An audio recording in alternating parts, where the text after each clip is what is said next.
राजधानी रायपुर से लॉकडाउन हटाने के सरकार के फैसले पर बीजेपी ने सरकार को आड़े हाथों लिया है। नेता प्रतिपक्ष धर्मलाल कौशिक ने सरकार पर आरोप लगाया है कि सरकार कांग्रेस पार्टी का हित देख रही है, जनता का नहीं।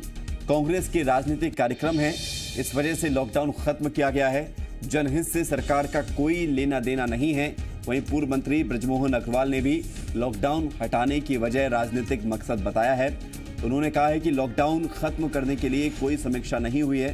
दरअसल मंगलवार को रायपुर में कांग्रेस का राजभवन तक पैदल मार्च का बड़ा कार्यक्रम है। इसके बाद 10 अक्टूबर को कांग्रेस का बड़ा किसान सम्मेलन भी होना है, लिहाजा ये लॉकडाउन इसलिए हटाया गया है, ये बीजेपी का कहना है।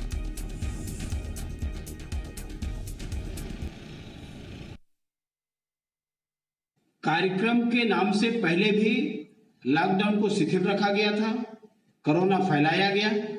अब कार्यक्रम फिर पुनः प्रारंभ करेंगे और उस कार्यक्रम में जो भी केंद्र सरकार की नीतियां हैं उनका विरोध करना है। केवल इसी बात को लेकर के लॉकडाउन को हटाया गया। मुझे लगता है कि उनको जनता के हित के बजाय अपने पार्टी के हित की ज्यादा चिंता है। कल कांग्रेस का आंदोलन है, तो उस आंदोलन के लिए लॉकडाउन को समाप्त कर देना, 144 धारा पूरे शहर में लंबे समय से लगी हुई है, उसके बारे में कोई निर्णय नहीं होना।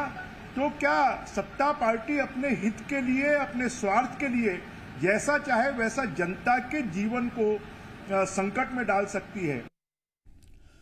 तो लॉकडाउन पर सियासत हो रही है। सत्यप्रकाश जी मीडिया संवाददाता हमारे साथ जुड़ रहे हैं ज्यादा जानकारी के लिए। सत्यप्रकाश, पहले लॉकडाउन जब लागू होना था तब भी सियासत हुई, आरोप प्रत्यारोप हुए। अब जब हट रहा है तो बीजेपी कह रही है कि आगे कार्यक्रम है कांग्रेस के, इसलिए कांग्रेस पार्टी जनता का इतना देखते हुए लॉकडाउन हटा रही है।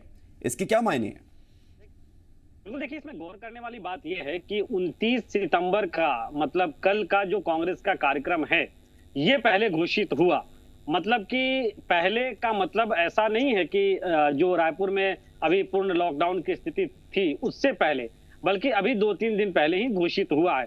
मतलब कि कांग्रेस पार्टी को ये कहीं ना कहीं अनुमान था कि 28 की रात तक, मतलब आज की रात तक ही लॉकडाउन रहेगा और इसके बाद लॉकडाउन नहीं रहेगा। इसीलिए 29 को राजभवन तक पैदल मार्च का जो कार्यक्रम है वो कहीं ना कहीं रखा गया। इसे लेकर कहीं ना कहीं बीजेपी को आपत्ति है और कहीं ना कहीं बीजेपी इसी एंगल पे सरकार को घेर रही है कि राजनीतिक कार्यक्रम कल होने वाले हैं, राजभवन तक पैदल मार्च कांग्रेस के तमाम वरिष्ठ नेता करने वाले हैं, राज्यपाल को ज्ञापन राष्ट्रपति के नाम देने वाले हैं, जो कृषि सुधार तमाम कानून आए हैं उसको लेकर। और ऐसे में राजनीतिक कार्यक्रम की वजह से लोगों के हितों का, लोगों के स्वास्थ्य का, लोगों की तबीयत का, कोरोना के बढ़ते संक्रमण का ख्याल नहीं रखा गया है और इसकी वजह से जो है वो इस तरह से फैसले लिए गए हैं राजधानी रायपुर को लेकर, अनलॉक करने को लेकर। तो इस एंगल से कहीं ना कहीं विपक्ष जो है वो सरकार को घेर रही है। हालांकि सरकार के अपने तर्क है, आर्थिक गतिविधियां चलानी बेहद जरूरी है। इसके अलावा व्यापारिक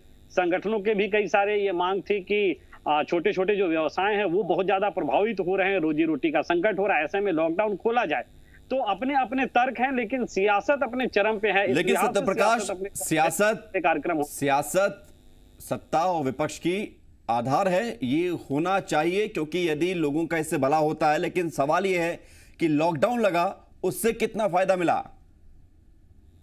देखिए ये अपने आप में अभी भी बड़ा सवाल बना हुआ है और शायद यही वजह है कि विपक्ष के दोनों वरिष्ठ नेता, चाहे धर्मलाल कौशिक की बात करें या बृजमोहन अग्रवाल, वो बार बार ये कह रहे हैं कि क्या इसकी समीक्षा हुई, और समीक्षा हुई तो सरकार को ये भी बताना चाहिए कि उस समीक्षा में क्या ये आया कि इस पूर्ण लॉकडाउन की वजह से संक्रमण का दायरा बहुत ज्यादा कम हुआ। हालांकि हमने ये सवाल जरूर प्रभारी मंत्री रविंद्र चौबे से पूछा था, तो उन्होंने इस पे ये जवाब दिया कि रायपुर में टेस्टिंग की संख्या बढ़ी है और मामले कम आ रहे हैं। इसका मतलब है कि रायपुर में कोरोना का संक्रमण घटा है और इसकी एक वजह ये लॉकडाउन है। तो ऐसे में सरकार के अपने तर्क हैं, लेकिन विपक्ष के अपने सवाल हैं।